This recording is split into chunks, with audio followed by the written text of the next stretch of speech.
আসসালামু আলাইকুম। একাদশ শ্রেণীর ছাত্রীরা নিশ্চয়ই ভালো আছো তোমরা।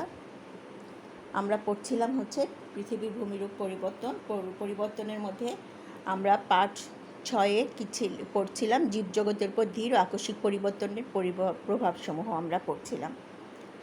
তাহলে জীবজগতের উপর ধীর ও আকস্মিক পরিবর্তনের প্রভাবের মধ্যে ধীর পরিবর্তনের প্রভাবটা গত ক্লাসে পড়েছি। আজকে আমরা পড়ব আমরা সাথে আকস্মিক পরিবর্তনের মধ্যে ভূমিকম্পের প্রভাবটাও পড়েছি। আজকে পড়ব আমরা সুনামির প্রভাব। সুনামির প্রভাব কীরকম?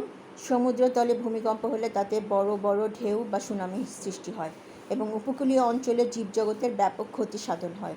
যেমন 1993 সালে জাপানের উত্তরাংশে হোক্কাইডো দ্বীপ সংলগ্ন সমুদ্রে এরূপ বড় বড় ঢেউ আঘাত এনেছিল এবং 2005 সালে শ্রীলঙ্কা, ইন্দোনেশিয়া ও থাইল্যান্ডের প্রচণ্ড সুনামির আঘাতে লক্ষাধিক মানুষ মারা যায়।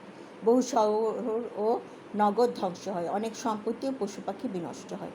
এর আঘাত ভারত ও বাংলাদেশেও এসে পড়ে। 2004 সালে ইন্দোনেশিয়া ভূমিকম্পে যে সুনামির সামুদ্রিক ঢেউ সৃষ্টি হয় তাতে ধন সম্পত্তির ব্যাপক ক্ষতি হয় এবং হাজার হাজার লোকের প্রাণহানি ঘটে।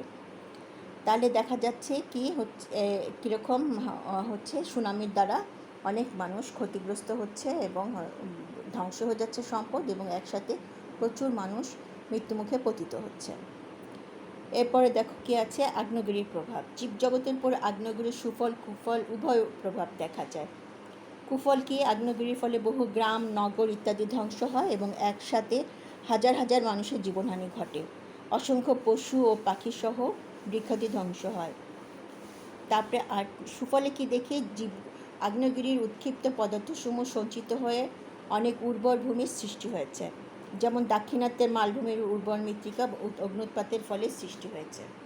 অনেক সময় অগ্নুৎপাতের ফলে পৃথিবীর বহু নিচের খনিজ পদার্থ ভূপৃষ্ঠে নিক্ষিপ্ত হয়। আমেরিকা যুক্তরাষ্ট্রের পশ্চিমাংশে আগ্নেয়গিরির অগ্নুৎপাতের জন্য অধিক পরিমাণে খনিজ দ্রব্য পাওয়া যায়। তাহলে আমরা আমাদের মোটামুটিভাবে জীবজগতের উপর ধীর ও আকস্মিক পরিবর্তনের প্রভাবটা আমাদের পড়া হয়ে গেল। এবার পাঠ 7 আমরা আজকে পড়ব বাংলাদেশের ভূমিক্ষয় এবং ভূমিধস। বাংলাদেশের ভূমিক্ষয়ের মধ্যে দেখি ভূমিক্ষয় কীভাবে ভূমিক্ষয় হয়। ভূমিটা ক্ষয় হচ্ছে কি? বায়ুপ্রবাহ, জলস্রোত, বৃষ্টিপাত এবং অন্যান্য কারণে বাংলাদেশের ভূমি উপরিভাগ ক্ষয় হলে তাকেই ভূমিক্ষয় বলে। আবার অনেক সময় কঠিন শিলাস্তরের নিচে কোমল শিলাস্তর থাকে, ফাটলের মধ্যে দিয়ে পানি প্রবেশ করলে নিচের কোমল শিলা গলে ক্ষয়প্রাপ্ত হয়।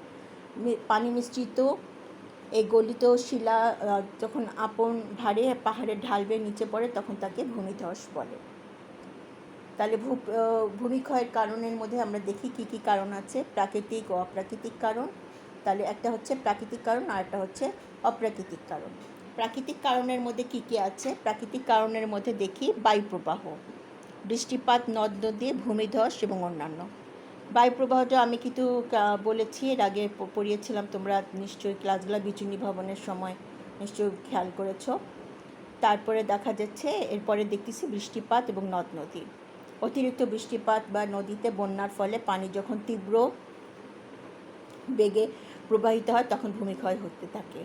বাংলাদেশের বর্ষাকালে প্রবল বৃষ্টিপাত হয়, ফলে বৃষ্টির পানি ভূমির উপর দিয়ে নিচু স্থানে যায়, তখন ভূমিক্ষয় হয়ে থাকে। বাংলাদেশের বহু নদ নদী আছে, নদীর স্রোতের দরুন প্রতি বছর নদীর তীরের ভূমিক্ষয় হয়ে থাকে। এরপরে রয়েছে কি? ভূমিধস। ভূমিধসও বাংলাদেশের ভূমিক্ষয়ের অন্যতম কারণ। বর্ষাকালে অতিরিক্ত বৃষ্টি